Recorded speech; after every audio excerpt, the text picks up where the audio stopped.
ผู้ฟังกำลังให้เกียรติรับฟังสถานีวิทยุเจียงใหม่มหานคร FM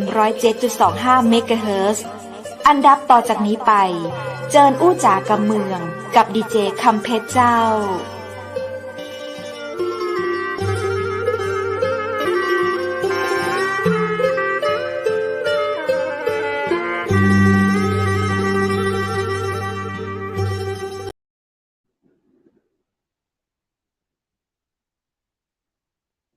สวัสดีเจ้าสวัสดีคุณผู้ชมที่ฮักและก็ตังหาจักนักนะเจ้ายินดีต้อนรับเข้าสู่รายการอู้จ่ากำเมืองตังเจียงใหม่มหานครเจ้าแพร่ภาพออกอากาศจากอาคารวังสิงห์คำอำเภอเมืองจังหวัดเชียงใหม่เจ้าคุณผู้ชมที่ฮักและก็คุณผู้ชมและคุณผู้ฟังที่ฮักและก็ตังหาจักนักนะเจ้าวันนี้ปิงเอาปากับข้าเจ้าดีเจคำเพชรเจ่นเกยเจ้านอกจากมีข้าเจ้าแล้วก็จะมีทีมงานเชียงใหม่มหานครนะเจ้าแต่ที่สำคัญนั้นนะเจ้าก็จะมีแขกรับเชิญซึ่งทางเชียงใหม่มหานครเฮาจะฮ้องเปิ้นเป็นแขก VIP ของเชียงใหม่มหานครนะเจ้ามาอู้มาจ๋ากำเมืองกับคุณผู้ฟังกู้วันจันทร์ถึงวันพฤหัสบดีนะเจ้ามีเรื่องราวดีๆและก็มีสาระดีๆมาอู้มาจ๋ากันที่นี่คุณผู้ฟังและคุณผู้ชมท่านใดที่สนใจอยากจะมาร่วมรายการกับเจิญนะเจ้าซึ่งในวันนี้เจ้าคุณผู้ชมและคุณผู้ฟังเรามาปะกันในวันพฤหัสบดีที่21เดือนเมษายน2565เจ้าได้มีโอกาสดีจ้านักเลยเจ้าตั้งห้อง VIP เชียงใหม่มหานครนั้นได้มีโอกาสต้อนรับดีเจจากสถานีวิทยุดีนาวเรดิโอนะเจ้าความถี่ 92.0 เมกะเฮิรตซ์อำเภอเวียงหนองล่องจังหวัดลำพูนเจ้าซึ่งวันนี้เราจะมาอู้จากันในเรื่องราวม่วนๆแบบดีเจอู้กันเนาะอู้ไปเรื่อยๆคือได้สาระจะได้มากน้อยตะใดนั้นก็เอาม่วนกันไว้ก่อนนะเจ้าโอกาสนี้เจิญปากับดีเจสถานีวิทยุดีนาวเรดิโอดีเจน้อยเกษมศรีสุภาอินทร์ยินดีต้อนรับเข้าสู่ห้องเชียงใหม่มหานครสวัสดีเจ้าสวัสดีเจ้า เจ้าสวัสดี ค่ะ สู้พี่ดีจุดหน่อยเจ้า สวัสดี สวัสดีเจ้า เจ้า สวัสดีทุกคนเลยนะเจ้าบ่ว่าจะเป็นคุณดีเจกำเพชรแล้วก็น้องแหมท่านหนึ่งนะเจ้า ยินดีที่รู้ดี จั เจ ก ต้น เจ้า อ้อ น้อง เจ้า ต้นอ้อพี่หน่อยสวัสดีเจ้า เจ้าข้าเจ้าเป็นคนละปูนเนี่ยเจ้า เป็นคนยองโดยกำเนิดเนี่ยเจ้าเนาะถ้าอู้ยองบ่เดี๋ยวนี้เปิ้นก็คงที่จะสับสนหน่อย แต่มันก็คล้ายๆภาษากำเมือง มัน ถ้า ก็ อู้ เจ้า อู้ถ้าอู้เหยิมหน่อยถ้าจ้าหน่อยก็จะฟัง อ๋อ รู้เรื่องอยู่ เห็นนะเจ้า อ๋อพี่หน่อยลองทักทายเป็นกำยองน้อยเหรอเจ้า เดี๋ยวน้อง พี่ ช จะ อ ลอง บ งั้นทักทายเป็นกำยองนะเจ้าเนาะ เจ้า สวัสดีเจ้าข้าเจ้าหน่อยเกษมศรีสุภาอินทร์เจ้า จากสถานีวิทยุดีนาวเรดิโอคลื่น 91.0 เจ้า อยู่อำเภอเวียงหนองหล่อง จังหวัดลำพูน เป็นคนยองเมืองลำพูนเจ้า อ๋อ พี่หน่อยเจ้าบ่ อ่า แตกต่างกันตะใดเลยเนาะ บ่ค่อย แค่ แตก สำ ต่ เนีย าง งเจ้า แค่ แม่ สำ น เนี เจ้า ยงแบบซอบลงไปแหมน้อยตะอ่านบ่ได้เนาะ แม่น เจ้า มันจะ เออ ถ้าอู้กับชาติพันธุ์เดียวกันก็จะสปีด เจ้า มากกว่านี้ ประมาณนี้เจ้า เรียง เจ้า เจ้า ก็เหมือนคนที่ประเทศลาวเปิ้นอู้เนาะ เปิ้นอู้แบบไกลๆกำเชียงใหม่บ้านเฮาเลยอะเนาะ แม่นเจ้า เออ ปี้ ก็น่าจะแค่นั้นเอง เจ้า ประมาณนั้นเจ้า ก็จะไปใกล้เคียงกับพี่น้องที่เป็นไตลื้อ อา ไต้ ๆ เข เจ้า ิน เจ้า ทางพุ้นสำเนียงจะคล้าย ๆ กัน เดี๋ยว แล้วอย่าง ถ้า ช พี่น้อง ที่ ไต พี่ ให หน่ ญ่ อย ก็ ใส่ จะค นี่เปิ้น ล้าย ฮ้องชุดหยังอะเจ้า? ๆ มันเป็นอิหยังคะ เป็นเผ่าลาฮู อ่า อ๋อ เอา มีน้องมีอยู่ชุดหนึ่งแต่ของน้องเป็นสีฟ้า ปี้ก็ ไส้กร จะ อกลาหู ไส้กรอกต้นอ้อ ใช่ ลาหูเจ้า ลาหูดำ อา อ๋อ ลาฮูดำ ก็จะชอบไปสไตล์แบบนี้ แบบเมืองๆ ของคนบ้านเฮาเนี่ยเจ้า ใช่ มัน เนาะ ก็เลย ใส่ อืม ใส่แล้วก็เปิง งาม เปิ ๆ งก็ ๆ เจ้า โอ้ วันนี้เปิง คุณน้ำเพ เจ้า ชรก็สวยเหลืองอารามเลย สดใสเจ้า ยินดีที่ได้ เอาความสด รู้ ใส จัก มา แล้ว ฝา ก็ ก ได้ กัน มีโอ เจ้า กาสได้มาอู้จาพูดคุยกันเจ้า เจ้า รายการอันอู้กะเมืองอะเจ้า ต่างจังหวัดมหานคร จะ เจ้า ชอบสีสันเจ้าพี่หน่อย แม่น มีสีสันสดใส ได้คุวัน เจ้า ดูแล้วตั้งมันก็ดูละปูนเป็นไดสดใสพ่องนะเจ้าเจ้าเนาะดีนาวเจ้าละปูนบ้านวันเฮานี้เราจะมาก็อู้กันไปเรื่อยเจ้าเรื่หลังอยจากที่ผ่านประเพณีปีใหม่เมืองมาเนี่ยจ้ะเนาะสิ่งที่เกิดขึ้นแล้วก็ได้เห็นในช่วงของสงกรานต์หรือว่าปีใหม่เมืองบ้านเฮาในช่วงของโควิดมันก็จะมีชีวิตที่เปลี่ยนไปขนบธรรมเนียมเก่าๆมันก็ย้อนปิกมาเนื่องจากว่าคนมันแบบสามารถจุมกันได้นักเหมือนแตะกอนหนหลังเนี่ยเหมือนหลายปีที่ผ่านมาแม่นกับเจ้ามันก็เลยกลายเป็นว่า มันก็จะมีพี่น้องชาวบ้านที่เปิ้นยังเหมือนคนเฒ่าคนแก่อะเปิ้นก็ออกมายังทำตามประเพณีทำตามที่ทำได้เหมือนแต่ก่อนเนี่ยเจ้าก็ยังมีๆค่ะประเพณีแห่ไม้ค้ำโฮซึ่งก็จะเปลี่ยนไปก็จะเป็นน้อยๆก็จะเป็นกลุ่มคนเฒ่าบ่มีคนมากมายแต่ก็เปลี่ยนไปด้วยศรัทธาเจ้ามันก็จะดูน่าฮักเหมือนคนเมืองเฮาสมัยแต่ก่อนเนี่ยเจ้า ที่บ่ได้ใจเครื่องเสียงแห่แหนแตนแต้กันไปเพิ่นก็จะรำวงฟ้อนกันไปเหมือนแห่ต้นเงินต้นทองเข้าวัดไปเจ้าเจ้าหลังจากนั้นก็ผ่านพ้นมาก็ว่ากันเรื่องปากท้องไปเป็นวันๆตามสถานการณ์ไปเจ้าคุณน้ำเพชรเจ้าเจ้าอ๋อดีเจ้าแล้วโดยส่วนตัวของพี่หน่อยให้ฟังหน่อยเจ้าวันนี้พี่หน่อยเจ้าเป็นดีเจเนาะดีเจหน่อยเจ้าก็คือใจชื่อว่าดีเจหน่อยเกษมศรีสุภาอินทร์จ้าเจ้าพี่หน่อยอู้ภาษาอย่างเจ้าตอนจัดรายการ พี่ก็จะอู้ภาษายองอืกะเจ้าอ๋อแม่นเพราะว่าเพราะตอนเพราะว่าที่เริ่มตี้เวียงหนองล่องแถวนั้นก็คือจะเป็นคนยองนักมีแค่2 หมู่บ้านเองอืกะเจ้ามีแค่2 หมู่บ้านเองเพราะว่า อ๋อเพราะว่าสมัยแตะกอนเนี่ยเวียงหนองร่องเนี่ยมันเป็นอำเภอปะซางเจ้า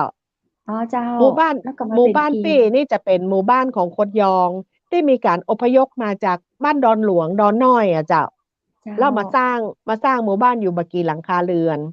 และหลังอ๋จากนั้นก็แพร่อกระจายมามีประมาณสัก400 ถึง 500หลังคาเรือนแต่วัฒเจ้านธรรมของคนยองเนี่ยมันจะแน่นเลยนะเจ้าคุณน้ำเพชรเจ้าก็คือว่า เจ้าภาษายองเนี่ยถึงแม้ว่ามันจะผ่านไปหลายร้อยปีที่ในเมืองละปูนที่เฮาย้ายมาอยู่ละปูนเนี่ยนะเจ้าเจ้าแต่ว่าคนยองเฮาเนี่ยเปิ้นจะสอนให้ลูกโอ้ยองเจ้าเจ้าอ๋ออ่าเจ้าวัฒเหมือนกับคนนธรรมของเมืองเขาก็อู้เฮาก็เลยกับเมืองเจ้าใช่ใช่คนเจ้ามันก็เลยว่าเจ้าคนที่เป็นอู้ยอโอ้งได้ปะก็ยังสอนให้ลูกหลานอู้โอ้ยออ๋องดีสมมติว่าดีไปเจ้าไปจะเป็นคนเมืองมาอยู่นะเจ้าเนาะ เจ้าหรือว่าคนต่างถิ่นมาอยู่เจ้าแต่ถ้าอยู่ในสังคมของคนบ้านเฮาลูกหลานเปิ้นก็อู้ยองได้อู้เมืองได้อู้ไทยได้อ๋ออย่างประมาณเจ้านี้เป็นต้นนะเจ้าแต่ก็เจ้จะมีา จะมีบางครอบครัวเจ้าแล้วแต่ว่าไปอยู่ในส่วนของเอ่อครอบครัวอื่นที่บ่ใจคนยองก็จะบ่สามารถอู้ได้แต่ละอ่อนอืมันฝึกง่ายมนะเจ้าเนาะเจ้าอันนี้ก็คือมันเพราะว่าข้อดีของภาษายองที่ใกบ่ค่อยล้ๆกับหายไปเมืองอะเนาะเจ้าเจ้าใกล้ฟังแล้วเคียงก็อู้ปัญกันเจ้า ญากถ้าเราอู้เมืองได้อะเนาะเจ้าเจ้าแต่ตอนที่เริ่มจัดรายการเป็นภาคภาษายองสมัยอยู่สถานีกองทัพภาคที่3จังหวัดลำพูนเนี่ยเจ้าเจ้ามีคนผู้ฟังโทรมาเหมือนกันว่าอันนี้ภาษาอย่างคุณเป็นชนเผ่าดอยไหนประมาณนี้นะเจ้าอ๋อก็เลยว่าอ๋อ งามงามก็ว่าคนเฮานี่มันก็มีหลากหลายนะจ๊ะเนาะเฮาก็เลยกลายเจ้าเป็นว่าเออจวนจวนเปิ้นมาพอภาษาของเฮาพ้องจ้ะเพราะว่าเจ้าคนยองในละปูนมันเป็นประชากรส่วนใหญ่นะจ๊ะเนาะในจังหวัดละอ๋ปูนที่เป็นคอนยองจ้ะอ๋อเจ้าใจเจ้าเจ้าแล้วก็ก็จะมีเวลาเฮาอู้ภาษายองเปิ้นก็เลยจะเปิงใจเฮาเนาะเจ้าแม่นเหมือนดีแม่นเจเจ้าต้นอ้อจะหลุดไปก็เจ้าเนาะเหมือนดีเจต้นอ้อจะหลุดไป หลุดไปกับเจ้า เจ้าเหมือนเหลือห้องสองคนดีเจต้นอ้อน่าจะหลุดไปก็เดี๋ยวเข้ามาเดี๋ยวใหม่ เขาน้องเข้าใหม่ เดี๋ยวเข้าเดี๋ยวมาใหม่เดี๋ยวเพื่อนเข้ามาใหม่เจ้าอันปี้เจ้าหน่อยเป็นดีเจเป็นนักจัดรายการมาเมื่อหรือยังเจ้าอุ้ย เล่าความเป็นไปเป็นมาให้ฟังเหรอเจ้าตลกเนี่ยเจ้าสมัยก่อนเนี่ยเจ้าเนาะอ๋อที่เหมือนก่อนเลย เนาะอุ้ยตายแล้วดูมีอายุตอนนั้นนี่จบมาใหม่ๆเจ้าประมาณปี37ปีจบจาก เอ่อสถาบันราชภัฏอุตรดิตถ์เป็นบครุ่นสุดท้ายอ่ะเจ้าคืออย่างเจ้า บคคือวิทยาลัยครูอ่ะพี่จะเรียนรุ่นสุดท้ายที่เป็นหองว่าวิทยาลัยครูอ่ะอ๋อดูดิเจ้า เออหน่วยกิต อ๋อซาวบาทเจ้าเจ้าอ๋อหน่วยกิตอ่ะซาวบาทสมัยพี่เอออ่ะเรียนฟรีเลยจริงบอก จริงจริง ในจริง กีฬาศาสตร์ยังมาให้เรียนฟรีเลย หน่วยกิตและซาวบาทเจ้าสมัยแตะก่อนอ๋อนะเจ้าเจ้าแล้วก็เป็นบครุ่นสุดท้ายหลังจากนั้นเปิ้ลก็เปลี่ยนมาเป็นสถาบันราชภัฏทั่วประเทศเลยทีอืนี้เนี่ยมตอนนั้นเราเรียนเนี่ยเราก็เรียนนิเทศศาสตร์นิเทศศาสตเจ้าร์ของเราเนี่ยเรียนทุกสาขาทั้งหนังสือพิมพ์ประชาสัมพันธ์ช่างถ่ายภาพแล้วก็วิทยุอ๋อแต่เผเจ้าอิญเนี่ยเราเราฮักในวิทยุเราก็เลยลงมาสมัครสมัยนั้นทบสามเปิ้ลประกาศผู้ผู้ประกาศจะประกาศรับสมัครผู้ประกาศก็เลยมาสมัครที่สถานีวิทยุทบสามจังหวัดลำพูนอ๋อเจ้าตอนนั้นปี37เลยเจ้าประมาณปี37สถานีวิทยุที่ส่วนมากจะอยู่ในที่มันลึกไปหน่อยนะเจ้าเนาะที่สงบเงียบอ่ะ เจ้ามีแต่หนองน้ำมีแต่ผักบุ้งอยู่นั่นประมาณเกือบ10 ปีอะค่ะจนสถานีประเจ้ามูลมาได้แล้วก็เลยออกมาทำวิทยุชุมชนเจ้าอ๋อเพราะตอนนั้นนี่พี่น้อยก็ออกมาเปิ้ลยังใช่เจ้าตั้งแต่นั้นเลยกับเจ้ามเพราะว่าตอนสุดท้ายอ่ะคุณแม่เจ้าที่ออกมานะเพราะว่าหลังจากที่เปิ้ลประมูลเสร็จอ่ะเจ้า ค่าเช่าเวลาขนาดลำพูนนะจะบอกว่า60,000อ๋อ เออในรุ่นในยุคนั้นจริงอ๋อแต่คือปีสุดเอาท้าย แล้วก่อนอ๋อมันก่อนหน้านั้นมันตอนแรกอ่ะมันปีละเจ้าเดือนละพี่เจ้าชั่วโมงปีทำหน้าที่เป็นผู้ประกาศตัวเองแล้วเจ้าบริษัทเปิ้นก็เปิดโอกาสถ้าไผมีศักยภาพเปิ้นก็ให้เขาซื้อเวลาได้อ๋อซื้ออันนี้หมายถึงเวลาแล้วหาสปอนบเซอร์มาริษัทลงเองอสมทหรือว่าบริษัทอ๋อของข้างนอกพี่เจ้าสมัยก่อนเป็นบริษัทธนวัฒน์ธุรกิจอ๋อเจ้าอือ่ามแล้วก็เปิ้นคือของเฮานี่ตัวเองเจ้าทีนี้แต่ก่อนน่ะมันประมูลนี้10 ปีประมูล1 ครั้งอ๋อเจ้าเจ้าอ่ะแล้วสิบปีสวทประมูลสมัยน้องนี่3 ปีเจ้า3 ปีประอ๋อมูลเตื้อในของในพี่นี่ของสมัยนั้นเปิ้นหมอฮองประมูเออลนี่เนาะเปิ้นฮองสัมปทานนี่ก็เปิ้นฮองเหมือนกันก็ เมื่อลองทำเออวิทยุใช่ใช่ใหม่ๆนี้เป็นท้องว่า เปิ้นจะฮ้องว่าสัมปทานอย่างประสัมปทมาณเนี้ยเนาะานเออสิบมาปีบัดเดี๋ยวนี้กสทชอ่าก็จะฮ้องประมูล ประมูลเนาะสัมปทานเจ้าทีหนึ่งอยู่ได้10 ปีโอ้ค่าเวลาดีอ่ะก็ก็อืก็ได้ไป10 ปีก็ไม่ไหลมากก็เจ้าไม่ไหลมากแล้วตอนที่อ่าฟองสบู่แตกอะค่ะปีสี่ศูเจ้านย์น่ะปีเจ้า40น่ะมันวิกฤตหนักเลยมันจะเหลืออืชั่วโมงมละ12,000เองเนี่ยเจ้าตอนนั้นอืน่ะมเขาว่างก็เข้าไปทำได้ว่างเบอร์สบายเลยกับเจ้าหาบริษัทก็ต้อง คือเพิ่นจ้างอย่างเราจ้างพนักงานอยู่แล้วนะจ๊ะเนาะจ้างคอนโทรลเจ้าจ้างผู้ประกาศเพราะฉะนั้นเนี่ยอ่ก็จะมาขาาดแคลนก่อนคือเขาอ๋อก็คือดำเนินเปลี่ยนกันไปดำเนินรายการไปจนกว่าสิเจ้านค้าจะเข้ามาอย่างเงี้ยจ้ะอืแล้วพอมเพิ่นเปลี่ยนปรับกลยุทธ์ใหม่สัมปทานปีต่ออืปีมเจ้าเอาเลยเจ้าตอนนี้ปีต่อปีโอ้ยมันขึ้นแบบไม่มีลิมิตอ่ะ เจ้ามันขึ้นแบบไม่มีลิมิต2 3 4อืแล้วก็6 เลยมครั้งสุดท้ายเนี่ยอืม60,000ระยะใดเจ้าพี่ลองซื้อใครสอถ้า งชั่วโมง120,000อ๋อสู้ตาย สู้ยังสู้ ตายลองดู120,000เจ้าหักอือหือค่าใช้จ่ายแล้วนะคะเหลือห้าเจ้าพันเหลือห้าพันเดือนสุดท้ายน่ะอ๋อเจ้าแล้วมาอู้กันว่าโอ้อันนี้เราเลี้ยงหมูอ๋คือเจ๊กกันอเนี่ยไอ้เนาะอืม โอ้แล้วได้สี่สิบอ๋ห้านาทีแค่อนั้นเนี่ยจ้าเพราะว่าสปอร์ตต้นชั่วโมงอ๋อ กะต้นก็อัดเปิ้นอัดก็เอาไป อัดอัดใช่ใช่อ๋ใช่ อเราได้แค่แล้วก็มีสปอร์ต 45 นาทีโอ้มีสป60,000อร์ตเกิงเนี่ยนะเจ้าโอ้ตายละไอ้เนาะสปอร์ตกลางแล้วพอดีรายการเจ้าแล้วพอดีเปิ้ลก็เลยหมู่พี่น้องที่เป็นผู้นักจัดรายการด้วยกันที่เปิ้ลมีศักยภาพอ่ะ เปิ้นก็ออกไป เจ้า ตั้งวิทยุชุมชน อ๋อ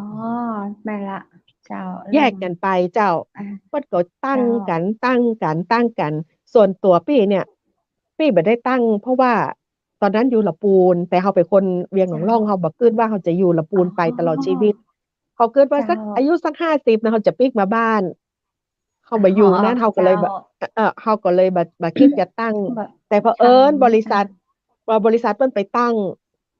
เจ้า เราก็ไปซับของเปิ้นมาแหม อ๋อ เจ้า แล้วก็ไปซับทำ แล้วเอาเข้าวิทยุเรามันเป็นดอกเห็ดน่ะนะจ๊ะเนาะ เป็นดอกเห็ด โอ้โฮ ใช่ เต็มบ้า ถ้าน เรา เต็ม บ่ เมื ใช่ อง ใช่ แต่ถ้าเราบ่ใช่เจ้าของสถานีอะเจ้า ชื่อ เราสู้เพิ่นบ่ได้แล้ว กลยุทธ์ในการตลาด ใช่ เรา ใช่ สู้เพิ่นบ่ได้ เจ้า ปี้ก็ เจ้า เลยย้ายปิ๊กมาอยู่เวียงหนองร่องเจ้า เจ้า ย้ายมาอยู่เวียงหนองร่อง แล้วก็มาทำวิทยุเพื่อพระพุทธศาสนา มีความสุข อ๋อ ม เจ้า าก อ่านพระไตรปิฎ อ๋อ กเป็นเรื่อง โอ้โฮ ๆ อ่าน เรียนรู้ ประ ของ วัติ พระ พระ พุ อ ทธ ร เจ หั ้า นต์ 80 อา รูปนี่เป็นเรื่อง ๆ มีความสุขมากเลย แล้วก็ ค่ะ ปุ๊บหนึ่งเกิดรัฐประหาร ชีวิ อ้ ต า น่ะมันหักเห อ๋ จ อ ริง ๆ นะ เจเก้า ิดรัฐประหาร ปุ๊บ แล้วที่สถานีอะเจ้ากำลังยื่น เจ้า ยื่นขอออกอากาศไปอะ แค่ปศ. 07 เอง เขาบอกว่าสถานีเราเป็นหลุมดำ ปิด อา ตั้งแต่พฤ อ๋อ ษภา เหมือนน้อง ชี น้อ วิ ง ต ก็โดนไป ชีวิต ครึ่ง ปี้ หนึ นี่ ง จะหักเหในมุมของวิทยุมากนะ พอ เจ้า ปุ๊บ ปิดปุ๊บแล้ว โอ้โฮ ฉันไม่เอาแล้ว อ๋อ นับตีนนับมือนะคะคุณน้ำเพชร โอ้โฮ เจ้า ล้มกับวิทยุมามากเลยเนี่ย อื ล้มแล้วก็ ม ลุก แล้วก็ล้ม บ่ไปทางหน้าสักเทื่อ โอ้ ก่ายแล้ว ฉันบ่ทำแล้ว ฉันเบื่อ เมื่อใดฉันก็บ่ได้ดีสักที ฉันบ่เคยถึงจุดสูงสุดสักทีหนึ่งนี่นะ ปี้ เจ้า ก็เลิกทำแล้ว อืเดี๋ยว ม มีพระ เลิก รู เม ปิ หนึ่ง นกับ ท่าน เจ้า บอก เลิกไปหลายปีนะ เลิกไปหลายปีอยู่ แล้วก็ เจ้า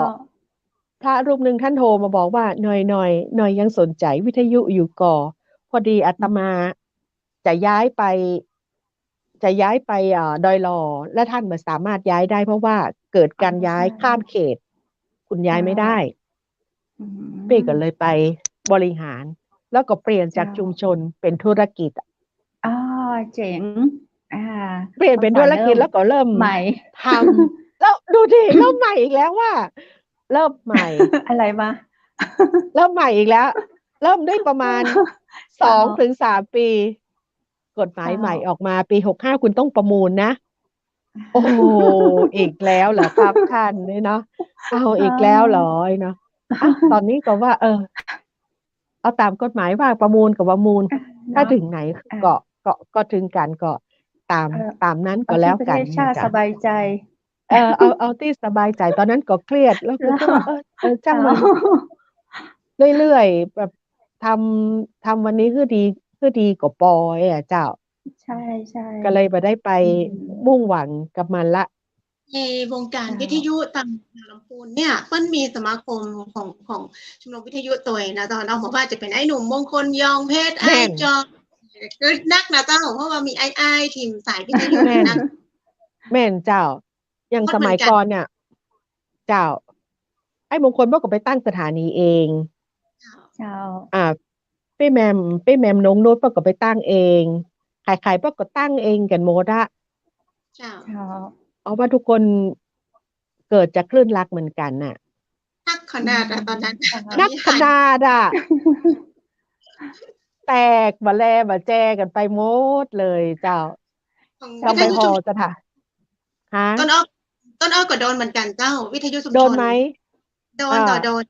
วิทยุ 103 เนาะ อันนั้นคือทำที่ปายเนี่ยเจ้า ล่า อ๋ สุด ก็คือ อ ก็คือตั้งแต่นั้นมาก็จึงบ่ได้ก่อตั้งอะหยังใหม่ เพราะว่าทีมงานที่เป็นอ้ายช่างเทคนิคเพิ่นก็มุกผันตัวไปอยู่ในของธุรกิจนะเจ้า ที่ปายก็จะเหลือครึ่งเดียว ต้นอ้อ อ๋ ก็ อ มาสื่อสารมวลชนเป็นหลักแอ้เจ้า เจ้า ทำวิท แต่มันบ่เหมือน บรรยากาศมันบ่เหมือนเก่าอะเจ้าพี่น้อยเจ้า มั มัน น บ่ ง เห อ มื ม อนหนู หมอ มันมีอันอย่างหนึ่งเนาะ มันมีอันอย่างหนึ่งที่ทำให้เราต้องกระโดดเข้ามา มันตลกนะ ถึงแม้ว่ามันจะเป็น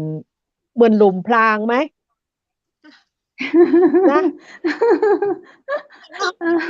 มันหลงพราง เราก็ต้องแบบเป็นผู้พิชิตไง เขาเราต้องขึ้นเรียกจากว่าปากห เป็ ลุ น มให้ได้ ใช่ใช่ใช่ใช่เราต้องไปไปตาม ถ้ามีหลงพรางอยู่ตรงซ้ายเราก็ไปทางขวาเลยพี่หน่อย ไม่งั้นเราก็กระโดดข้ามเลยเนาะ ใช่ใช่เราต้องเจ๋งกว่า เรามาเป็นนักวิทยุ แล้วพี่หน่อยเคยคิดที่จะไปทำอย่างอื่นมากกว่าการเป็นนักวิทยุก็เจ้า พี่เกยเนี่ยเจ้า เกย ไปทำอย่างเจ้า แล้วได้ลง อุ้ มือย ท ทำก็เจ้า ำสปะกะ โอ้ปอละวิทยุฉัน อ๋อ เบื่อฉันจะไปเป็นแม่ค้าก็ลองมา เจ้า ขายก๋วยเตี๋ยวพ่องขายอันนั้นพ่องทำมาหมดนะ จน เจ้า ลูกสาวบ แต่ อก สุด ว่า ท้ายก็ปิ๊กค่ะวิทยุ ใช่ มันแปลกนะ คือว่าปี้ เจ้า หลังจากที่โดนปี57เนี่ย 57 เฮายัง เจ้า ใช่ไหมเฮายังคิดเลยว่า เจ้า ขนาด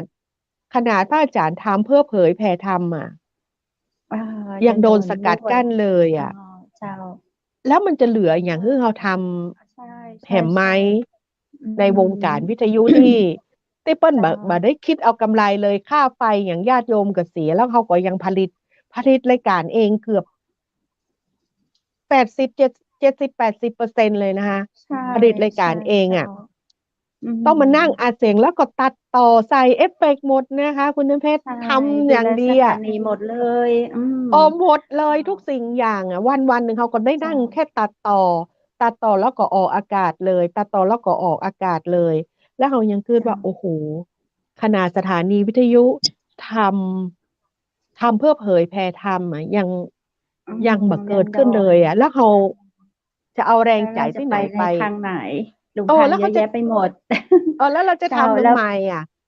อา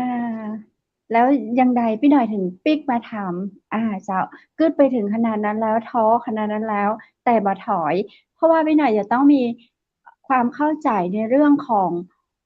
สื่อวิทยุว่าต้องมีคุณค่าแหละ พี่หน่อยเลยปิ๊กเข้ามาสู่วงการวิทยุแหม พี่หน่อย 1 คิ นะ ดว่าคุณค่าของสื่อวิทยุอยู่ที่ไหน? มันคืออะหยังเจ้า? 1 นะ คือเราเจ็บแล้วไม่รู้จัก จำ 2 คือมันอยู่ในสายเลือด มันออ๋ยู่ในสายเลือด คือ อ เราเป็นผู้ผลิตรายการเนาะเจ้าเนาะ เจ้า เราก็อยากผลิตรายเป็กนารขายก๋วยเตดี ี๋ยว ๆ อะ มั เจ น้า ก็บ่ได้ เจ้า มันก็บ่ลเนี่ย เปิ้ำ น สู้ ฮ้ เปอิ่นบ่ งว่ได้ า เนาะ ฮ้อม หนูไต่นะคะ เฮ้จ้า อมไหนนี่ไหนเตียวนะเจ้า คุณน้ำเพชร มัน เนาะ น้องอ้อว่าอันก็ปี้คิดนี่หลายเทื่อแล้วนะ มันชเจิ่้ง า มันชิ่งก็บ่ได้ น้อง เจ้ อ้อไป า หลาย ก็เลย อย่างนะ ลองไหม? ลองไปหลายที่แล้ว หลายอย่างแล้วมันก็ อ้อไปหลาไป ยอเย่ป็างน แล้ว call trainer ก็ต้องกลับมาหาวิทยุ น่ะ ดีเจต้นอ้อ ปี้ก็เลยบอกสามีว่า ต่อไปเนี้ย ถ้าเราจะทำวิทยุอะ เราจะไม่ทำทั้ง 2 คนแล้วนะ เจ้า เราจะต้องมีคนใดคนหนึ่งเป็นตัวหลัก และคนใดคนหนึ่งก็ต้องไปทำอาชีพอีกอาชีพหนึ่ง ใช่ เพราะว่าหลาย เจ้า ล้มหลายครั้งที่ผ่านมา เพราะเราทำวิทยุด้วยกันตึงกู้ คนหนึ่งตัดต่อ คนหนึ่งเป็นคนใส่เสียง แล้วพอมันเกิดหยังขึ้นมาเจ้า รายได้เราหายไป 2 คนเลยนะเจ้า หนาวก็หนาวทั้งคู่เลย ร้ ห อน นาว ก็ ก ร้อน หนา ทั้ ว ง ทั ค้งู่ คเล ู่ ย ถ้าเกิดว่าปี 57 ถ้าเรายัง เจ้า ผ่อนบ้าน เรายังผ่อนรถ เจ้า ลูกเรายังเรียน มัน พากัน ห ช็อปหมด า เลย ไปเลยในวันนั้นเลยนะคะ ใช่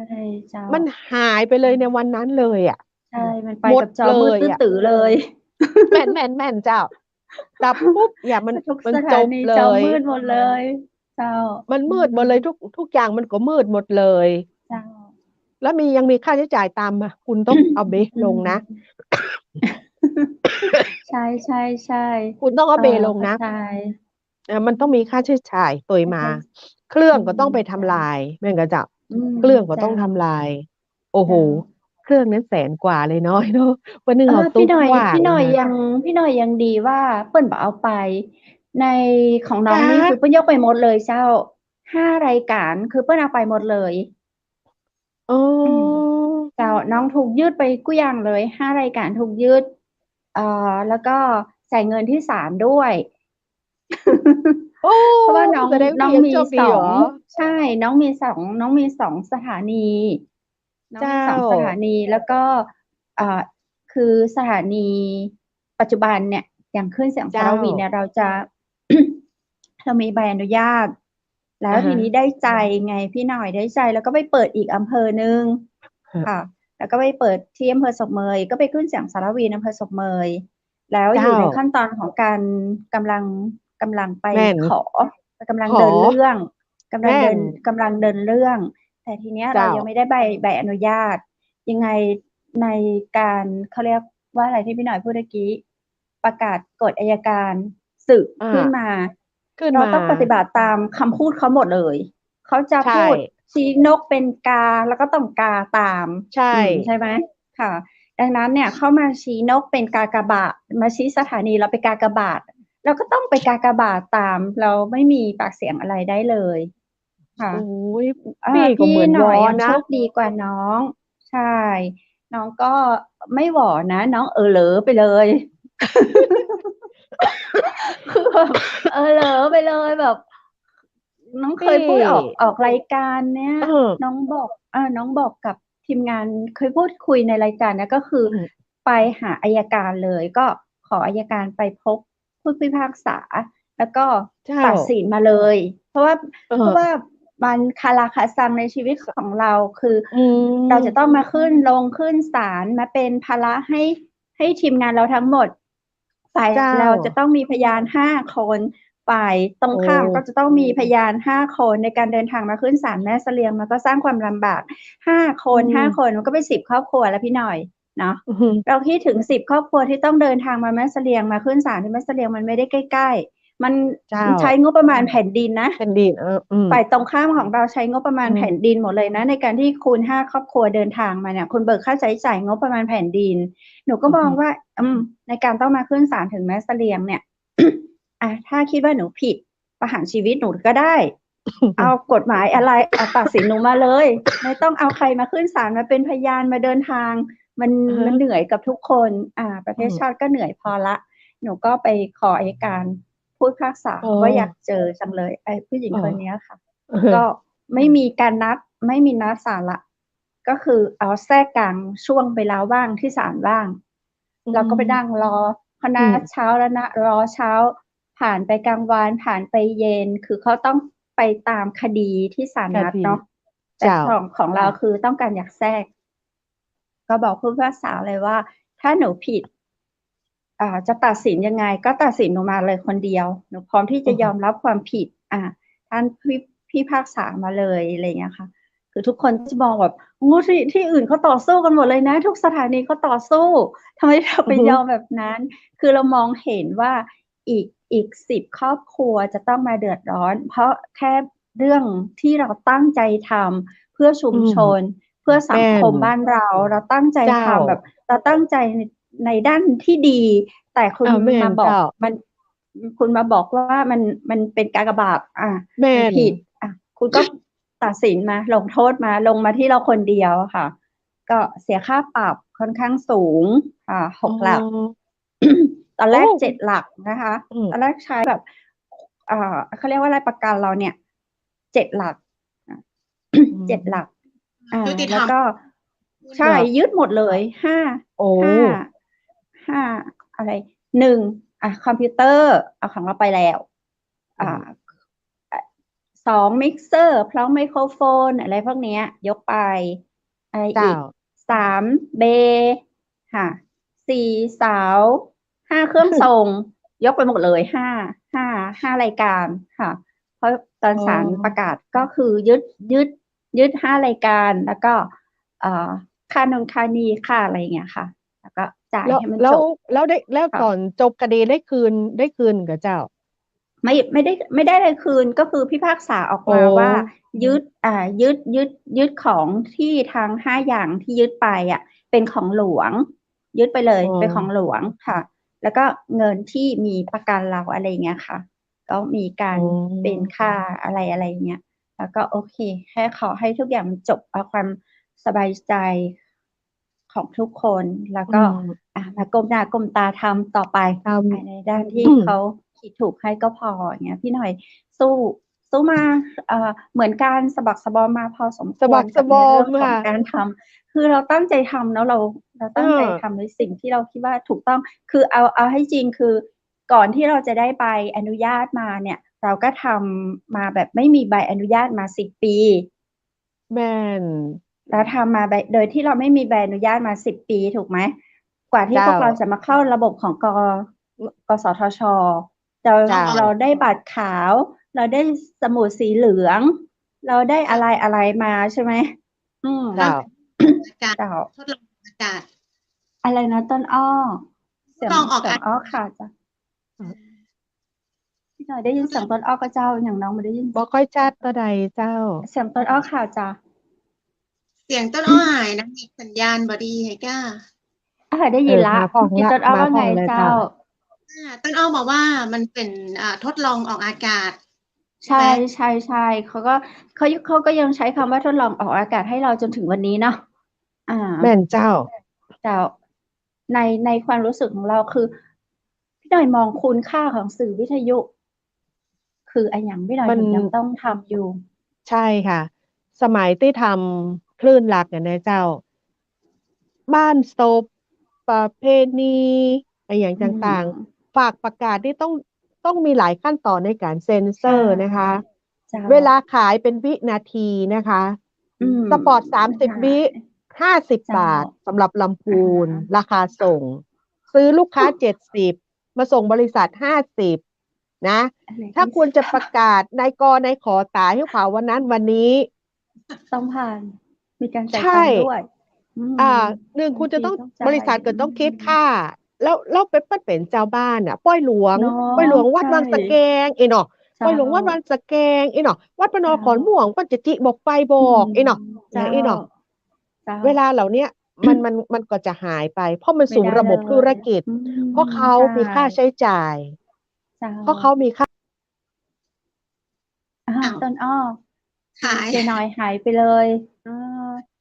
า สัญญาณทางบ้านต้นอ้อก็มีปัญหาได้3-4 วันแล้วเจ้าไฟดับกู้วันเลยพี่เจกำเพชร ใช่ ได้ยิน ก็ ได้ยินเจ้าได้ยิน ก็ วันเนี้ย เดี๋ยว ก็ ฟัง ดับ เรื่อง ยา ของพี่หน่อยนี่ก็แบบน่าสนใจเหมือนกันเนาะเขาก็ผ่านในเรื่องของการทำสถานีวิทยุมาแบบกว่าจะมาเป็นเจ้าของได้ เมื่อกี้ฟังพี่หน่อยเปิ้นบอกเปิ้นซื้อเวลาชั่วโมงละ 10,000 พูดถึงชั่วโมงละ 10,000 แล้วเปิ้นก็บอกว่าถูกตัดไปแหม15 นาที 45 นาที 60,000 ต้นอ้อจะบริหารจัดการ ยังไงเนาะเราต้องหาสปอนเซอร์แบบ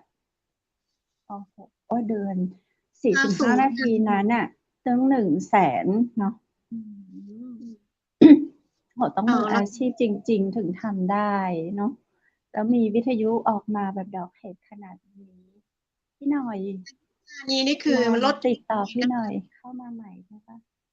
ตอนนี้คือชุมชนมันมีแล้วเนาะก็เหลือแต่ในภาคธุรกิจ ยังมี เดี๋ยวนี้ยังมีวิทยุชุมชน วิทยุสาธารณะ แล้วก็วิทยุธุรกิจ แล้วก็วิทยุของรัฐเนาะก็ยัง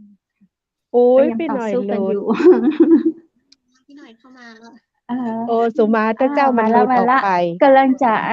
ตักไปเจ้าในห้อง VIP แบบค้างตั้งแต่ถ้าหากว่ามีสายเข้าหรือว่าหลุดไปเจ้าที่ดีเจนอยเข้ามาใหม่ได้เลยนะเจ้ากำลังฟังม่วนๆมันๆเลยเจ้าเรื่องของคุณค่าของสื่อวิทยุในความรู้สึกของพี่หน่อยเจ้า พอมันอยู่ในระบบธุรกิจจ๋ามากเกินไปสิ่งเหล่านี้มันก็จะดรอปลงเพราะมันมีค่าใช้จ่ายนะเจ้าเนาะ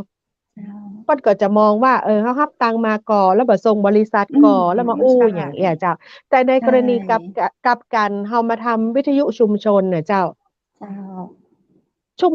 มันทำเพื่อชุมชนของเฮามีการแพร่กระจายข่าวสารที่สื่อถึงกันมันเป็นการเชื่อมโยงสัมพันธไมตรีที่ดีเหมือนกับว่าเฮามีสิ่งดีๆอยู่หน้าของเฮาเจ้าแล้วพอดีเฮามีวิทยุแล้วเฮาทำสิ่งดีๆสิ่งดีๆมันก็แพร่ขยายไปเจ้า เหมือนอากาศดีที่แม่เสลียงเนี่ยเจ้า เจ้า แล้วพออากาศดีมันก็แพร่ขยายไปเรื่อยๆ เพราะฉะนั้นนะ ใช่ คุณค่าของชุมชนวิทยุชุมชนของเราในฐานะที่พี่เป็นสื่อพี่มองว่า มันยังจันโลงในความสัมพันธ์ของท้องถิ่นน่ะบางเมื่อมันจางหายไป ความสัม แม่ พันธ์ระหว่างหมู่บ้านแล้วระหว่างเฮากับคนฟังอะค่ะมันยังหนาแน่นการรักษาขนบธรรมเนียมประเพณี หรือว่าสิ่งต่างๆที่เป็นพื้นบ้านหรือว่าสิ่งเกิดขึ้นแม้แต่โควิดนะคะสังเกตไหมคะว่าการประชาสัมพันธ์นะคะจะแน่นมากบอกว่าคนเฒ่าวัยไหนก็ยังเข้าใจว่าโควิดมันเป็นจะใดต้องล้างมือบ่อยๆต้องทำอย่างบ่อยๆอ่ะมันเป็นการสื่อสารที่เข้าถึงอ่ะแล้วเหมือนปี้เหมือนญาติแต่เจ้าบ่ได้อยู่ห่างกันเนี่ยเจ้า ปี้ก็เลยกลัวเหลือเกินว่าวันหนึ่งสมมุติว่าเป็นเหลือวิทยุชุมชนน้อยลง แล้วก็เกิดการประมูล แล้วทำให้ถึงแม้ว่าวิทยุหลักเจ้า มันดึงมาได้ เพราะว่าเปิ้นใจกำลังส่งสูงนะเจ้าเนาะสมัยก่อนต้องอยู่ทวสามไปถึงเจียงไฮ้อย่างเช่นเวียงป่าเป้านะเจ้าลำปางนี่ถึงวังเหนือนะ อืมเจ้า ลำปางนี่ถึงวังเหนือนะเจ้า ได้ไป แม่ฮ่องสอนปี้ยังได้คนฟังบางส่วนนะ อ๋อ FM หรือว่า AM พี่น้อย FM นะคะ เพราะ FM มัน โอ้โห ไม่มีคลื่นรบกวน ไกลมากอ๋อ เจ้า ใช่ไหมเพราะมันไม่มีวิทยุชุมชนมันไม่มีคลื่นรบกว เจ้า น มันไป เจ้า ได้ ขนาดปี้ เจ้า ซื้อเสื้อลาหูอ่ะคุณน้ำเพชร จากจากเพจของไอ้ Facebook อะค่ะ ที่เปิ้นโพสต์อะ เจ้า หลังจากแชทกันไประยะหนึ่งอะเปิ้นถามปี้ว่า เจ้า อันนั้นปี้หน่อยเกษมศรีก็เจ้า น้องฟัง อ๋อ ปี้เมื่อน้องอายุ8 ขวบเนี่ย อ๋อ อ๋อ เจ้า เพราะว่า อ๋อ ฝากอยู่แต่คุณแม่เนี่ยเจ้า เจ้า อ๋อ อ๋อ เจ้า เราก็ยังอ่านว่า อ๋อ เป็นตาเมิน เป็น แล้ว แบ เนา บ ะ ความ ว่า สัมพันธ์สมัย เจ้า มันก็ยังเหมือนกัน แต่ถ้า เจ้า บัดเดี๋ยวนี้ถ้าเปิ้นยังทำวิทยุออกมาแล้วเป็น Satellite เสียส่วนมากใช่ไหมคะ เจ้า มาจากกรุงเทพเป็นหลัก ขนบธรรมเนียม ประเพ อื ณี ม ภาษาของ ใช่ เราจะถูกลบ เจ้า ไป เลือนไป โดนกลืนไปที่คุณน่ะ ไม่รู้ตัวเลยนะว่าสิ่งเหล่าเนี้ย หายไป อื จาก ม พื้นที่หรือว่าชุมชนนั้น ๆ น่ะเจ้า เจ้า มันน่ากลัวเหมือนกันนะ ถ้าคุณจะเอา เนาะ แค่เม็ดเงินมา ใช่ อู้อะ มัน เจ้า อันอย่าง นี่ ก็ ก็ เป็ เป็น นส่วน ลูก หนึ่ ก ง รุงเท ที่ พมาหมด พี่หน่อยแบ ลูก บ กรุงเทพ ภา มา ค หมด ภู เนี่ มิ ย ใจในการทำสื่อวิทยุมามันก็ แม่ เจ้า น นี่ก็เป็นส่วนหนึ่งเนาะ มีหยั เจ้ ง า ที่พี่หน่อยอยากเล่าให้เราฟัง ให้ฟังเจ้า ในความ เจ้ ภา า คภูมิใจที่พี่หน่อยได้ทำสื่อวิทยุเป็นไงบ้าง? ก็คือถ้าทำสื่อวิทยุในนาม มันแล้วแต่อัตลักษณ์ของคนนะเจ้าเนาะ อย่างเช เจ้า ่น เนี่ย เราเป็นคนเมือง เราชอบงา เจ้ นศิลปะ พื้น เจ้า เมือง ขนบธรรมเนียม ประเพณี เจ้า ของเราเนี่ยเจ้า เราก็จะหยิบยกสิ่งเหล่าเนี้ยนำออกมาสื่อสาร อย่างเช่น ปีใหม่เราก็จะมีเข้าค่ำตำนาน ปีใหม่เมือง เป็นเข้าค่ำพ้องเนี่ยเจ้า แล้วก็ เจ้า คนทางบ้านน่ะมันก็ยังจะมีผู้สูงอายุที่เปิ้นฮักทางนี้เนี่ย เปิ้นก็จะมาจอย มาซอออกอากา อา ศเนี่ยเจ้า อ๋อ ออกอากาศเลยมันก็ ใช อ๋อ ่ เจ้ๆ ก็า คือเหมือน ชาวบ้านก็ชอบฟังแบบนี้ ใช่ แต่วิเจ้า ทยุชุมชนน่ะ มันเหมือนเปื้อนน่ะ เจ้า มันดูสบาย ๆ เจ้าคุณน้ำเพชรเจ้า เจ้า สมัย เจ้า แต่ก่อนถ้าอยู่ทัพภาค หรือว่าอยู่รส. 3 ทุกอย่างต้องปูพรมนะ อืม ปูพรม แบบราชการ แม้แต่เคาน์ เปเตอ๊ ะ ร์ ๆ อ๋อ ใช่ค่ะ คุณต้องปูพรมนะ เจ้า ถ้า เพราะว่าเวลามันคิดเป็นวินาทีเนาะ อืม สปอร์ต เจ้า 30 วิ 50 บาท ทุกอย่างมันเป็นเงิน มันต้อง อา มันต้องเป๊ะ มันต้องเป๊ะ อืม ทุกอย่างนี่ก็จะต้องเป๊ะไปหมดเนี่ย คุณจะออกนอกเส้นทางตามนั้นน่ะจะบ่ค่อยได้เลย เพราะว่าลูกค้าอืม มีค่าใช้จ่าย ใช่ ในการค่าเช่าเวลา เปิ้นก็ต้องการ โฆษณาสินค้าคือเปิ้น ให้นัก การที่เราจะเอาสิ่งเหล่าเนี้ยเข้าไปในรายการเนี่ย เปิ้นก็มองว่าเราไปแย่ง เยอะไป ใช่ ๆ แต่พออืเขามาทำชุมมชนอ่ะ ฉันว่าฉันเจ้า อิสระเหลือเกิอ่าน สบายๆเนาะประชาเอชนก็ฟังอได้แบบสบาย ฟังได้อ่ไปแบบาสบายประกาศไปบ้านแบบใต้ถึงบ้านเหนือใช่ฝนมาเนอะเตรียมลมจะมาอย่างเงี้ยนะคะได้แม่นช่วยแบบเจ้าชาวบ้านเขาได้ตันเนาะเอิ้นได้เลยเนอะอันนี้เจ้าไม่ได้ตอนเขาต้องไปหานี้เนอะไฟพอไหม้ที่เซ็นอนั่นเนอะนุมัติรอแหม3 วันไฟไหใช่ม้ก็มอดละ แม่ไว้นได้ประแม่นแม่นกาศเนาะ เจ้า อ๋อแม่นเจ้า มันเป็นแต่วิทจะอันเจ้า แต่ในชุแต่มีเสน่ห์แล้ววิทยุวิทยุก็ใชมีเสน่ห์ ่ มีเสน่ห์แล้วมันก็จะเป็นแฟนคลับของสถานีไผ่สถานีมันนะเจ้าเนาะเหมือนใช่เหมือนคนได้เหมือนกันน่ะดึงดูดเข้าหากันน่ะ เจ้าดึงดูดคนเข้าหากันน่ะอย่างเราชอบศิลปะและวัฒนธรรมมันก็จะมีคนชอบเหมือนเราดึงดูดเข้าหากันน่ะอย่างบางสถานีอ่ะเพิ่นชอบเจ้าเพิ่นชอบฟังข่าวเนี่ยนะเจ้าเนาะข่าวเจ้าแบบใส่ใส่อารมณ์ไปอย่างเงี้ยเปิ้นก็จะไปฟังคลื่นแหมคลื่นหนึ่งแต่ถ้าเปิ้นชอบในสิ่งที่เรานำเสนอ เปิ้นก็จะมาหาฟังเฮามันเหมือนการคัดกรองนะคะรูปแบบของรายเจ้าการน่ะเหมือนคัดกรองคนฟังที่อารมณ์เดียวกันน่ะมาอยู่ด้วยกันน่ะเนาะเจ้าวิทยุคนมันจะมีถ้ามีเสน่ห์ตะก็นี่ใช่เนาะคนก็จะติดตามได้บ่เหมือนกันแบบเอาเอาอย่างกับมันท้องมายัดเยียดฮื้อเนาะแม่นชาวบ้านเฮาชอบแบบสบายแบบชาวบ้านจะไปเอาแบบอะไรที่มันเผด็จการจังเลยมา มันเป็นอ คย่างนก็บ่อยาอันเจ้ากฟังไม่เนาะอยากฟังแล้วก็ลักษณะพื้นถิ่นของแต่ละที่มันก็มาเหมือนกันแม่นกับอ่าเจ้าอย่างใช่คุณใช่จำเพชรสมใช่มุติว่าอยู่โซนนั้นเขาก็อ่จะได้มวลาชนแถมแบบหนึ่งเขาอ่าก็จะอู้ในเจ้าเรื่องคำนั้นเมืองเจ้าๆเจ้าแต่ถ้าบ้านพี่เขาจะเอาภาสามมันเป็นษาอีสานมาอู้กับบ่ใจอะเนาะมันก็บ่ใจเนาะมันก็จะเจ้า บ่ใจเรื่องแล้วอันนี้เจ้า เขาก็จะอู้กันราคาบัลลัมยายปีนี้วันนี้เป็นจะได้นะเจ้าเนาะเจ้าถ้ามันแปลงมันถูกก็รายเจ้างานกันไปเป็นจะได้วิธีดูแลรักษาเป็นจะได้พื้นที่อยู่อาศัยเป็นจะได้เกาะสัพเพเหระไปถ้าไก่สามารถหยิบจับในส่วนที่คิดว่าเป็นประโยชน์ในการฟังและนำมาใช้มันก็จะเป็นสิ่งที่ดีสำหรับชีวิตเจ้าของแต่ละคนไปเป็นอันนะเจ้า เอ็นดูเอ็นดูดีเอ็นเจ ดูเนาะ ต้องไม่ไปนำพึ่งอยู่ใต้แอสารวินไปร์นี่นะฝากแล้วดีเจต้นอ๋ออ๋อเจ้าถ้าอยู่ใต้แอร์นะโอ้โหเจ้าแล้วตันลมคุณดีเจแอร์เป่าต้นอ้อเป็นจะอืได้ม ห้องเจ้า น้องก็ตอนนี้มาช่วยดีเจกำเพชรแต่เจ้าจัดตั้งสารวินช่วย เนาะ โอ้ใช่ ดีเจ้าเจต้นอ้อก็มืออาชีพอยู่แล้วเขาอยู่แล้ก็จัดรายวการอยู่ปลายเจ้าแล้วก็เจ้ามาฝึกทำออนไลน์ด้วยกันนะเจ้าอ่ามืออามาฝึกชีพที่ไม่ทำออนไลได้ทำน์ด้วยกัน มันอย่างน้องต้นอ้ออู้เนี่ยมันเสียดายเสียใช่มีความรู้สึกเหมือนกันกับเจ้าว่าเมื่อเฮาโดนเวทียืดไปอุ๊ย อ้าวเฮาเฮาก็ไม่ดีในตัวเนาะอ่าอีหยังมันใช่บ่เปิดใช่แล้วทำไม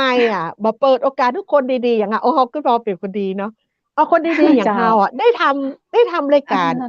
ดีๆเจ้าใช่ใช่รายการเราดีๆอแบบอกมานำเสนอใช่บ่ใจเราแค่เปิดเรียนมาสปีกเกอร์โฟเรานอบรมมาโอ้ใช่เราได้เนาะกว่าที่เราจะมาเป็นมานักจัดรายกาเจ้ารแล้วผ่านโอ้โหกลั่นกรองมาแค่ไหนแล้วจู่ๆมาปิดแล้วให้เราไปขายก๋วยเตี๋ยวเออใชเราจะไปสู้ไหม่ขายก๋วยเตี๋ยวที่เปิ้ลทำมาเนาะเปิ้ลทำมาตั้งแต่ว่าเปิ้ลเป็นสาวเป็นบ่าวกันมาเฮ้ยไปสู้เปิ้ลได้เลยเนาะอืมก่อนหน้าตอนนั้นนอคุณคงน้ำเบ็ดกึดเหรอเคล็ดลับเปิ้ลเจ้า ภาษาข้ามถิ่นเก๋เฮาไปสอบใบผู้ประกาศเป็นเต้าใด ชาสัมแม่นพอให้สีเหมือนกันละกับสอบใบผู้ประกาศสอบใบภาษาไทยผ่านวปถ้าจะอุกกะเมืองต้องไปสอบภาษากะเมืองแหมต้องไปลงแม่ทุนนเรียนเข้าคอร์สภาษากะเมืองโอ้กว่าพี่จะสอบใบผู้ประพี่กาศสอบภา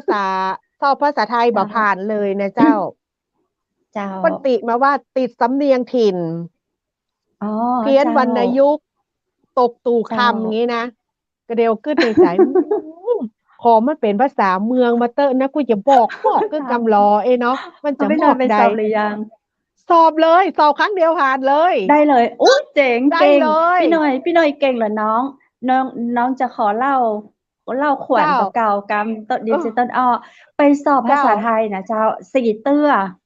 อ่าเหมือนพี่หน่อยคือได้มาคืออย่างต๊กตู่คำสะปะบปอเจ้าคุณมีสำเนียงท้องถิ่นโอเคอ่าเขาก็ฝึกและถึงวันหนึ่งเจ้าต้องสอบใบผู้ประกาศการเมืองพอไปสอบภาษาการเมืองมาเหมือนเดิม ตกเจ้าตู่คำแล้วก็ติดภาษาสำเนียงไทยอ่ามันจะได้ตกลงมาเดียวนี้ อ่านั่นแหละสอบการเมืองกับว่าเขาติดภาษาไทยสำเนีไทยงยภาคกลางเพราะสำเนียงไทยบ่เป็นสำเนียงคนเมืองมาสอบเจ้าภาษาไทยก็เขาติดสำเนียงคนเมืองประเดี๋ยวนี้สำเนียงฉันมันอยู่ตรงไหนเนี่ย ภาแล้วษาถิ่นเจ้า ใช่แต่สิ่งเหล่านี้กำเมืองน้องสไม่อบ2 เตื้อกำไทยน้องอ๋อสอบ4 เตื้อเจ้าให้สี่เหมือนกันละเกิดเหมือนกันละเนี่ยพี่บ่ได้ ไปกรุงเทพบ่อยมากเลยแต่ก่อนนะใช่สมัยอยู่ขึ้นเจ้าแล้วมัน แม่นละโอ้เจ้ายขี่รถไฟไปก็มีรถทัวร์ก็มีขึ้นเครื่องไปเออก็มีเออโอ้เจ้าไปถึงกรุงเทพนี่จะไปต้องได้ ไปตั้งได้นะเหมือนมันนอกเข้ากรุงตล เจ้ากตลกแม่นน้องก็เป็นเจ้าเอกว่าจะอได้กว่าจะถึงเมื่อก่อนกบวโอ้เปิ้นก็แบบโอ้ของคุณน้ำเพชรเปิ้นอันนี้เหลือปีเปิ้นพี่โดเดินไปสอบนนักเหลือที่ไหนเจ้าปีสมัยกบวนี่เคร่งมากกว่านี้เห็นนะใช่ปีไปสอบที่ก็กรมคือประชาน้อสัมพันธ์งโดนกบของวคุณน้ำเพคือชรนี่เคร่งกว่าปีแหมก็ข้างกรมประชาสัมพันธ์ให้นะเจ้าไอ้อย่างโอ้ก็ซอยอารีตอนที่บ้านไฟไหม้ปีนี้เปิ้นมาอะนะเจ้า บังคับแล้วนะกบวของน้องนี่แสอ๋อดงว่า ต้องโอ้คือทุกอเป็นย่างผู้ผลิตเป๊ะแล้วก็ด้วยแบบเหมือนเราต้องเข้าไปในเปิ้นห้องอย่างเอ่อ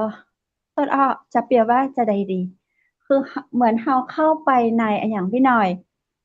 ทุกอย่างแบบน่ากลัวไปหมพี่ดอะรู้สึกว่าเหมือนในห้องเย็นสนามรบ มากเลยนะเหมือนห้องเย็นมากเลย ใช่นะเข้าไปอ่ะใช่จเจ้า ริงๆอ่ะจริงๆทุกคนไปสอบนี่นะทุกคนเก่งหมดเจ้าเลยแต่ใช่แพ้สติตัวเองแค่ใช่นั้นเองใช่ใช่ไปไปแค่นั้นเองไปครั้งแรกมั่นใจครั้งแรกเอมั่นใจอมากฉันได้ฉันผ่านฉันทำอาชีพนี้มาฉันอยู่แม่นแบบนี้มาฉันเรียนนิเทศมาตั้ง4 ปี ฉันได้อย่างเงี้ยครั้งแรกแม่แบบไปมั่นนเจ้าใจมากแต่พอแบบคะแนน48มันแค่2 คะแนนเฮ้ยยังบอกฉันเผื่อว่าไกลเหือเนาะนะเนี่ยเนาะเออ แค่2 คะแนนอ่ะก็จะผ่านละไปครั้งที่248 49อยู่หั่นน่ะไปเมื่อใดกับ48 49เจ้าพี่หน่อยเออเจ้าอ่อนใจแล้วก็นะเหมือนพี่หน่อยว่านะเข้าห้องเย็นเจ้าครั้งเข้าห้องหนึ่งเย็นม่วนครั้งที่2ครั้งที่3ครั้งที่ครั้งที่3นี่คือแบบอ่อนละถ้าสอบบ่ผ่านตัวเนี้ยก็ได้ละการนี้เจ้าแบบแต่พอจะไปละพอบ่อู้ก็ได้ แม่น เจ้าแต่พอมาแฮมแฮมระดับหนึ่งเนี่ยสิ่งเหล่านี้เจ้ามันถูกลืมหายไป แล้วเราก็ไม่เห็ยังคิดนได้ใช้ว่าโอ้เลยไม่เห็นอืได้มใช้แล้วทำไมอ่ะเราเราก็ฝึกมาอย่างที่คุณน้ำเพชรบอกโอบก็ใช่เอาฉันไปเขาก็ปิ๊โอบเนาะ กมาเป็นตัวตนเขายัง โอบปิ๊กมาเป็นตัวตนของเฮาอย่าง ใช่เก่าเอาไปอบเจ้าเอาเฮาไปลมเออที่ไหนก็ใจเฮาไปใบเจ้าประกาใช่ศที่หมอใช่ฮู้จะเอาไปแปะที่ไหนล่ะเอาถึงวันดีคืนดีมาบ่เกยเอาสิ่งเหล่านี้มาพิจารณาเลยว่าใครมีใครที่มีไอ้อย่างเรื่องราวของอาชีพนี้ไอ้อย่างประมาณเนี้ยเจ้าเจ้าเปิ้นบ่ได้เอามาพิจารณาถ้าเกิดว่าเกิดการประมูลเกิดขึ้นซึ่งตามกฎหมายนะเจ้าเนาะเปิ้นบอกว่าเขาเจ้าต้องประมูลแม่นกับเจ้า เจ้าใช่พี่กังวลอยู่อย่างเดียวว่าถ้ามันเป็นธุรกิจแน่นอนมันเป็นธุเจ้ารกิจอยู่แล้วล่ะธุรกิจก็ต้องมีการลงทุนมีเจ้าการลงทุนก็ต้องมีการคืนทุน เจ้า สิ่งสิ่งที่เขาเคยหยิบเคยยกไปใส่ในรายการเรื่อเจ้างความสัมพันธ์หรือว่าศิลปะวัฒนธรรมเนี่ยจะหายไปเขาไหมกลัวว่าอำนาจเงินน่ะมันจะมาบีอืบมบีบเพื่อเจ้าเฮาต้องต้องยังไงต้องเดินไปตามอำนาจเงินน่ะ อ่าเจ้า มันจะเป็นอย่างนั้นมันก็จะก็ฉันจะพูดตื่นน่ะ มัน ไปหมด โอ้ แล้วเนาะ เออดิ แม่น ดี ก่อ เจต้นอ้อมองยะใดเจ้า ถ้าวันนั้นมาถึง ถ้าวันนั้น พี่ มาถึงอะ เดี๋ยวปัจจัยต่อพี่หน่อยเจ้าตอนนี้มันมาถึงแล้วเจ้ามันมีการประมูลไป อี แล้ ก ว 2 ปี อีก 2 ปี อีก ก็สตช 2 ปี ล่า เรามีโอกาสอยู่อีก อ่ะ ธันวา แม่ฮ่อง 67 ถ้าเวลานั้นมาถึงหยะใด ล่าสุดคือ เจ้า อสมท แม่ฮ่องสอนเนี่ย สถานีวิทยุ อสมท แม่ฮ่องสอนเนี่ยเริ่มปล่อยแล้วนะเจ้า ตอนเนี้ย เจ้า ด้วยการจะมีนโยบายเปิดประมูลขึ้นนี่แหละ คือละ 500,000 เนาะ เจ้าที่เนาะทราบข้อมูลนะคะ แล้วก็ เจ้า ทุกคนเตรียมการแล้ว แต่ล่าสุดเนี่ย อสมท คือสังกัดสำนักข่าวของต้นอ้อเนี่ยนะคะที่ เจ้า โดยเฉพาะวิทยุที่แม่ฮ่องสอนเนี่ย เปิ้นคืนคลื่นฮือกับทางส่วนกลางเรียบร้อยแล้วนะเจ้า ด้วยการที่ เจ้า ยกเลิกจัดรายการดีเจ คือไม่ นัก มี จัด ใครประมูล เรียบ อื ร้อยแล้วไง ม เจ้า กับลิงก์สัญญาณผ่านเหมือนกับเอาแม่ข่ายเข้ามา โดยที่บ่มีการจ้างงานเกิดขึ้นในวิทยุอะ อ๋อ พี่หน่อย เป็น แล้ว ไง เห็นไหม เฮ้ย สิ่งที่มัน เจ้า สูญเสียไปก็คือ การกระจายข่าวในท้องที่อะ มันหมด เจ้า ไปเลยนะ ในความคิด เจ้า ของปี่นะว่า เจ้า วิทยุอะถิ่นไหนน่าจะเป็นถิ่นนั้นๆน่ะบ่ใช่โดนครอบงำจากส่วนกลาง หรือว่านายทุนใหญ่ที่อยู่ในส่วนกลาง มันทำให้ท้องถิ่นของเราอะ สิ่ง เจ้า ดีๆ ที่จะนำเสนออะ มัน เจ้า มันบ่มีเวทีแหมเวทีหนึ่งที่เข้าสู่คนฟังได้อย่างทั่วถึงอะ มันหมด เจ้า มันเสี่ยงไปเจ้า อาจจะประมวลหนต่างก็ได้เจ้าพี่หน่อย พี่หน่อย เนาะ ทำมาตั้ง10 ปีเจ้า ทุกสิ่งทุกอย่างเนาะ น้องเชื่อว่ามันจะต้องเปลี่ยนแปลงไปในทิศทางที่ดีขึ้นเนาะ บางเทื่อ เนาะ เราอาจจะ เจ้า เป็นกระต่ายตื่นตุมก็ได้ ตู อย่าเพิ่งตก ม แอม่ ก น ตก เจ้า ใจเนาะ มันอาจจะ คื ดี อก ว่าเดิ อยาก ม ฟัง ใช่ อยากฟังพี่หน่อยอู้ต่อ แต่ดูเวลา คือมันถึงช่วงสุด เจ้า ท้ายของรายการ เราก็เลยปลอบใจกันไปอะเจ้าเนาะ เพราะเรามั่นใจว่า กสทช. ซึ่งเป็นพี่เลี้ยงเราเนี่ย จะมีศักยภาพที่ดีขึ้น เพราะว่าล่าสุดนี้เราได้ 5 เจ้า อรหันต์มา ที่จะมา อ๋อ ดูแลปกป้องเจ้า แล้วก็มอบเส้นทางที่ดีให้กับสื่อวิทยุต่อไปนะ อันนี้ใน เจ้า ส่วนของข้าเจ้าก็เป็นกำลังใจให้กับดีเจหน่อย เกษมศรี สุภา ยิ อิ นดี นทร์ เจ้า แล้วก็ ดีเจต้นอ้อ พร้อมกับเพื่อน ๆ สื่อวิทยุทุกคนนะเจ้า ก็ เจ้า อย่าพึ่งเนาะ อย่าพึ่งแบบตีตนไปในทิศทางที่ทำให้เราบ่สบายอกบ่สบายใจ เราล เจ้า องตั้งใจทำในหน้าที่ของดีเจของเราให้ดีที่สุดเนาะ เปิ้นพาเราไปอบรมหยังไปเถอะเจ้า เอา ไป ที่ เถอะ เปิ้นเอาดี ๆ มาให้เราไปเถอะเนาะ เรา เจ้า เลยมีโอกาสได้เจอกันไงพี่หน่อย แม อย่างน้ ่อย น ที่ เจ้า สุด ยิน เนาะ ดีจะน เราได้มี ำ โอ เจ้า กาสได้เจอกัน ได้มาอู้มาจากัน ได้มาปรับทุกข์ ได้มามองทิศทางของกันและกันให้มากขึ้น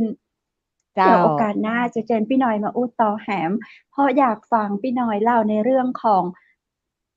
แหมหน่อยหนึ่งก่อนจะลาจากกัน พี่หน่อยลอง เจ้า สรุปหน่อยหนึ่งเจ้าว่า ประเทศไทยเราเนี่ยควรจะมีสื่อวิทยุต่อไปก็เจ้า ถ้าพี่หน่อย น้องว่าพี่หน่อยต้องอยากให้มี เพราะว่าทำอาชี เจ้า พนี้มา พี่หน่อยไม่มีเหตุผลจะใดเจ้าที่อยากให้มี ถึงแม้ว่าปี้จะไม่ได้อยู่ในเส้นสายอาชีพนี้ ก็ตามแต่นะเจ้า แต่คิดว่าสื่อวิทยุอะ มันเข้าถึงกลุ่มผู้ฟังได้เยอะสุด โดยเฉพาะในตัวปี้เนี่ยอยู่บ้านนอก ปี้ยังหัน ค่ะ อยู่เลยว่า ในการใช้ อื ชี ม วิตเนี่ยเจ้า มันเป็นไปบ่ได้หรอกเจ้า ที่เปิ้นจะเอามือถืออะมาฟังบนอินเทอร์เน็ตไปตลอด 24 ชั่วโมง วิถีชี เจ้า วิตอะ มันยังต้องมี อย่างเช่น เปิ้นเย็บผ้า เปิ้นต้องใช้สายตาในการทำ เจ้า งาน เปิ้นก็ใช้หูฟังเหีย ถึงแม้ว่า เจ้า บ่ฟังนี่ฟังรายการพระพุทธศาสนาชโลมจิตใจกันไปก็ว่ากันไป แล้วมัน เจ้า เป็นสื่อที่ถูกมาก เข้าถึง เจ้า ได้ง่าย ก็เลยอยา เจ้า กให้สื่อวิทยุเนี่ย ยังคงเป็นอย่างแหมอย่างหนึ่ง ที่อยู่รับใจพ่อแม่พี่น้อง หรือเป็นสิ่งจันลงใจคือกับ เจ้า คนฟังเจ้า เจ้า ช่วงแหมน้อยหนึ่ง ฝากหยังถึงคุณผู้ชมต่างจังหวัดมหานครเชิญเจ้า เจ้า ก็ยินดีจัดนักนะเจ้า ที่ได้มีโอกาสได้มาอู้จากันกับเชียงใหม่มหานครนะเจ้า ฝากความรู้สึกดีๆนะเจ้า ฝากสิ่งดีๆที่ได้ทำมานะเจ้า บอกว่าจะเป็นในอดีตหรือว่า ปัจจุบันหรือว่าในอนาคตนะให้ทุกคนมีส่วนในความสุข แล้วก็ในกุศลที่ได้รับอะนะเจ้า คือมีสุขภาพที่แข็งแรงเนี่ยเจ้า ไม่ป่วย ไม่อับ ไม่จนทุกคนเลยเจ้า ยินดีเจ้า ขอบคุณพี่หน่อยจะนักนะเจ้า เจ้า โอกาสหน้า ไป ที่ เจ้า มาอู้แต่กันแหมเนาะวันนี้ เจ้า ขอบคุณและสวัสดีเจ้า โอ้โหต้นอ้อพี่ดีเจหน่อยเกษมศรีสุภาอินทร์โอ้โหก็คือนักสู้คนหนึ่งเนาะในเรื่องของการทำสื่อวิทยุมาเห็นก็ว่าเปิ้นก็พยายามที่จะหาอาชีพอื่นมาเสริมมาเติมมาทำแต่ว่าความเป็นนักสื่อสารมวลชนเนาะสายวิทยุอยู่ในสายเลือดก็ต้องกลับมา ดีใจที่เปิ้ลยังมีความรู้สึกว่าสื่อวิทยุต้องอยู่คู่กับประชาชน แม่น คนไทย เอา ต่อไปเนาะเจ้า ก็หวังว่าน่าจะมีโอกาสดีๆ มีพื้นที่สำหรับหมู่เฮานะเจ้าที่มาทางด้าน เนาะ แล้วเจ้ามันมีทางเลือกที่น่าขึ้นเนาะไม่ใช่ว่าถูก ใช่ แบบเหมือนกับเวลาเนี้ยเหมือนกับอาจจะค่อยๆ ถูกเปิดโอกาสขึ้นมาทีละน้อยละน้อยเนาะแต่เราก็ต้องรอติดตามต่อไปก็หวังว่าจะเป็นข่าวดีแล้วตอนแรกก็มี ใช่ ข่าวดีกับ ใช่ อะไรที่ไม่ดีเดี๋ยวก็หาทางแก้ไขนะให้มันดียิ่งขึ้นก็เป็นกำลังใจให้ทั้งผู้น้อยแล้วก็ผู้ใหญ่ ผู้ใหญ่ก็คงมองเห็นแล้วก็ให้ความเมตตา วันนี้รายการอู้จากกับเมืองต่างจังหวัดมหานครหมดเวลาลงแล้วนะเจ้าข้าเจ้าก็เจ้าและทีมงานจังหวัดมหานครขอกราบขอบพระคุณพระอาจารย์รัตนยาโน จากพุทธอุทยานสวนบูรณรักธรรมตำบลแม่แลมอำเภอแม่ริมจังหวัดเชียงใหม่คุณผู้ชมและคุณผู้ฟังท่านใดที่สนใจเรื่องของการเรียนสมาธิโทรไปสอบถามรายละเอียดได้นะเจ้าเรียนฟรีนะเจ้าตั้งแต่ 8 โมงเมื่อเช้าถึง 4 โมงเมื่อแลงโทรถามและสมัครได้ที่ 098-0364-744 นะเจ้าและขอบคุณตังโรงแรมแวสเลียเวียงงามนะเจ้าเปิดบริการตลอด24 ชั่วโมงเจ้าโทรสำรองจองห้องพักได้ที่ 053-621-444 เจ้าดิจิตอลอ้อ และขอบคุณนะเจ้าน้ำผึ้งต่างวินนะเจ้าน้ำผึ้งแต่ดอกไม่รวมนะเจ้าที่มีคุณประโยชน์หลากหลายนะเจ้าให้ท่านเลือกสรรนะเจ้าสินค้านะเจ้าเป็นของดีมีคุณภาพมีอย.เรียบร้อยนะเจ้าสนใจต้องการน้ำผึ้งนะเจ้าเป็นน้ำผึ้งสารวินนะติดต่อได้ที่ดิเจตันอ้อนะเจ้า0983619199ลืมเบอร์โทรตะเก่า ย้ำอีกที0983619199นะเจ้าเติมหาน้ำผึ้ง โทรหาดีเจต้นอ้อได้เนาะ เจ้า แล้ววันนี้ข้าเจ้าก็ขอขอบคุณคอลลาเจนยาคูมินะเจ้ามีประสิทธิภาพในการช่วยยับยั้งเม็ดสีเมลานินที่ทำให้ผิวของเราแบบตกกระเป็นฝ้าหมดนี้นะเจ้าก็ฝากเรื่องของคอลลาเจนไปช่วยดูแลสุขภาพผิวของเราให้กระจ่างใสนะเจ้าเพราะว่าคอลลาเจนยาคูมิ1 ซองนะเจ้ามีคอลลาเจนจากปลาทะเลน้ำลึกมากถึง 10,000 มิลลิกรัมดื่มได้ก็หวานนะเจ้าเปิ้ลบอกว่าเสิร์ฟความสวยถึงที่ส่งผิวดีถึงบ้านนะเจ้าลดสิวลดฝ้านะเจ้ากระชับรูขุมขนสนใจก็โทรถามทีมงานได้ที่065-423-4107นะเจ้าและวันนี้ข้าเจ้าดีเจคำเพชรดีเจต้นอ้อก็ขอขอบคุณภาพพิธีกรหญิงเนาะจากร้านภาพพื้นเมืองชุดไทยใหญ่นะเจ้าท่านใดสนใจก็โทรถามได้ที่098-773-9789นะเจ้าและสุดท้ายข้าเจ้าดีเจคำเพชรและดีเจต้นอ้อตอนนี้ดีเจต้นอ้ออยู่ปลายเนาะเจ้าก็ขอให้คุณผู้ชมทุกคนทุกท่านนะเจ้าคุณผู้ฟังที่ฮักทุกคนโชคดีและมีความสุขนักๆในวันจันทร์หน้าปีกะปะกำเฮา2 คนแหมนะเจ้าสำหรับวันนี้ขอให้คุณผู้ชมนอนหลับฝันดีราตรีสวัสดิ์เจ้าสวัสดีค่ะแพทย์เจ้าสถานีวิทยุเจียงใหม่มหานคร 107.25 เมกะเฮิรตซ์ขอแสดงความห่วงใยและเป็นกำลังใจให้ทุกท่านในช่วงการระบาดของโรคโควิด -19 ในครั้งนี้เพื่อลดความเสี่ยงควรสวมหน้ากากอนามัยทุกครั้งล้างมือเป็นประจำขอให้อยู่ที่บ้านให้นักที่สุดด้วยความปรารถนาดีจากหมู่เฮาเจ้าเจียงใหม่มหานครสนับสนุนโดยกาแฟโกแมคคอฟฟี่และโรงแรมแม่เสรียงเวียงงามโทร 053-621-444 และ 081-522-788 595 2883